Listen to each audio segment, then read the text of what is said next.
তে নাম আমি উপাসনা হিচাপে কেৱল গোৱা নাই, যেতিয়া আমি উপাসনা হিচাপে গাম তেতিয়া তাৰ পদ্ধতিটো বেলেগ, আৰু যেতিয়া সংগীতৰ মাধ্যমেৰে আমি নাম পৰিৱেশন কৰিছোঁ তাৰ পৰিৱেশন শৈলীটো অলপ সুকীয়া। জয়গুৰু শংকৰ সৰ্বগুণাকৰ যাকেৰি নাহিকে উপাম, তোহাৰী চৰণকো ৰেণু শতকোটি, বাৰেক কৰহো প্ৰণাম, বাৰেক কৰহো প্ৰণাম। প্ৰথমতে মই অমিয়া নেওগ কলিতাই আপোনালোকৰ চৰণত ভক্তি ভৰা সেৱা নিবেদন কৰিছোঁ, আৰু পৰমপিতা পৰমেশ্বৰৰ চৰণত প্ৰাৰ্থনা জনাইছোঁ সকলোৰে মংগল হওক, সকলোটি কুশলে থাকক, আৰু পৰম পুৰুষ প্ৰভু ভগৱন্তৰ গুণানুকীৰ্তনেৰে প্ৰত্যেকৰে আত্মা, প্ৰত্যেকৰে মন সজীৱ আৰু জীপাল কৰি ৰাখক। আজি এই দিহানাম প্ৰতিযোগিতাৰ উদ্বোধক মহোদয় জয়ন্ত দা, মই কমলা গগৈ বুলি আচলতে আজিলৈকে কৈ পোৱা নাই, জয়ন্ত দা বুলিয়ে মাতি আহিছোঁ আজি বহু বছৰ ধৰি। আচলতে তেখেতক দেখি মোৰ এটা বেলেগ সময়লৈ মনত পৰি গৈছে, কাৰণ মোতকৈ তেখেতৰ লগত ভাল সম্পৰ্ক আছিলে মোৰ স্বামীৰ। গতিকে দেখি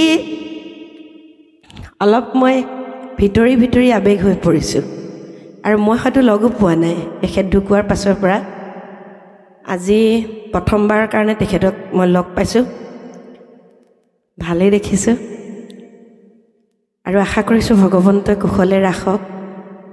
সামাজিক দায়বদ্ধতাৰে, সাংস্কৃতিক দায়বদ্ধতাৰে নৱপ্ৰজন্মক আগবঢ়াই নিয়া এজন ব্যক্তি, আৰু দুয়োজন আমি আউনীআটী সত্ৰৰ পৰাই আমাৰ ভেটিটো আচলতে গঢ়িছিলোঁ, আগবঢ়াই নিছিলোঁ। সত্ৰাধিকাৰ প্ৰভু দুয়োজনে আমি অত্যন্ত প্ৰিয়, আৰু আজিও আছোঁ, কিন্তু মোৰ অলপ সেই দূৰত্বটো অলপ বাঢ়ি গৈছে, কাৰণ এতিয়া মই অত্যন্ত অকলশৰীয়া। বাৰু যি কি নহওক, আজি এই উদ্বোধনী কাৰ্য সমাপন কৰিবলৈ অহা ককাইদেউকো সেৱা জনাইছোঁ, শুভেচ্ছা জনাইছোঁ। লগতে আজি বিচাৰকৰ দায়িত্ব পালন কৰিবলৈ অহা আপোনালোকৰ সকলোৰে পৰিচিত, এই অঞ্চলৰে নহয়, শিৱসাগৰ জিলাৰে নহয়, অসমৰ এজন ভাগৱত আচাৰ্য, ব্যাখ্যাকাৰক সুন্দৰ লোহিত সন্দিকৈ ককাইদেউ। বহু বছৰ কাম কৰিছোঁ, 2003 চনৰ পৰা একেলগে কাম কৰিছোঁ। তেখেতকো মই ভক্তিভৰা সেৱা জনাইছোঁ, মৰম জনাইছোঁ, যথেষ্ট ভাল পাওঁ তেখেতক। আৰু এই যি অনুষ্ঠানটো অনুষ্ঠিত কৰা, নেতৃত্ব বহন কৰি মৰমৰ ভাইটি ধ্ৰুৱ বৰুৱা, কোনোদিন মই দেখাই নাই, ফোনত আচলতে ফোন কৰি কৰি বিভিন্ন পৰামৰ্শ লৈ আজি এনেধৰণে আপোনালোকক একত্ৰিত কৰি পৰম পুৰুষ প্ৰভু ভগৱন্তৰ গুণানুকীৰ্তন শ্ৰৱণ আৰু কীৰ্তন কৰিবৰ পৰা পৰিৱেশ সৃষ্টি কৰি দিলে। তেওঁ লগতে তেওঁ সমূহ কৰ্মকৰ্তাক মোৰ তৰফৰ পৰা ভক্তিভৰা সেৱা জনাইছোঁ। আৰু আজি এই প্ৰতিযোগিতা হিচাপে নাম পৰিৱেশন কৰিবলৈ অহা প্ৰতিযোগীসকল আৰু নামৰ অমিয়া ৰস পান কৰিবলৈ অহা সমূহ ভকত বৈষ্ণৱৰ চৰণত আমাৰ তৰফৰ পৰা সেৱা নিবেদন কৰিলোঁ। বৰ্তমান সময়ত দিহানাম প্ৰতিযোগিতা হিচাপে মহিলাসকলৰ মাজত অতি জনসমাদৰ আৰু জনপ্ৰিয়তা লাভ কৰিছে। গোটেই সিংহভাগ গ্ৰহণ কৰি আছে মহিলাসকলে, নহয়নে? গতিকে এগৰাকী মহিলাই গৃহস্থী সংসাৰখন পালন কৰাৰ পাছতো এনে এটা গুৰুত্বপূৰ্ণ বিষয় সজীৱ আৰু জীপাল কৰি ৰাখিছে, সেয়া হ'ল দিহানাম। প্ৰতিযোগিতাৰ মাধ্যমেৰে ৰাখিছে। আজিকালি কিছু ব্যক্তিৰ মুখত আমি শুনো, নামৰ বিচাৰ কৰিব পাৰি জানো? সঁচাকৈ হয়, পৰম পুৰুষ প্ৰভু ভগৱন্তৰ নামৰ বিচাৰ কোনে কৰিব পাৰিব? নহয় জানো? কাৰোবাৰ শকতি আছে জানো যাৰ নামৰ তত্ত্ব বোলে ব্ৰহ্মা হৰেও নাপায়? কিন্তু আমি পথালি চকুৱা মনুষ্য, আমি কি জানো কি আচলতে, নহয় জানো? তথাপিতো কেতিয়াবা এটা বিষয় যেতিয়া প্ৰতিযোগিতাৰ আওতাত আহে, তাত নিৰ্দিষ্ট দফাত আমি কি কৰোঁ? ভাগ কৰি লওঁ।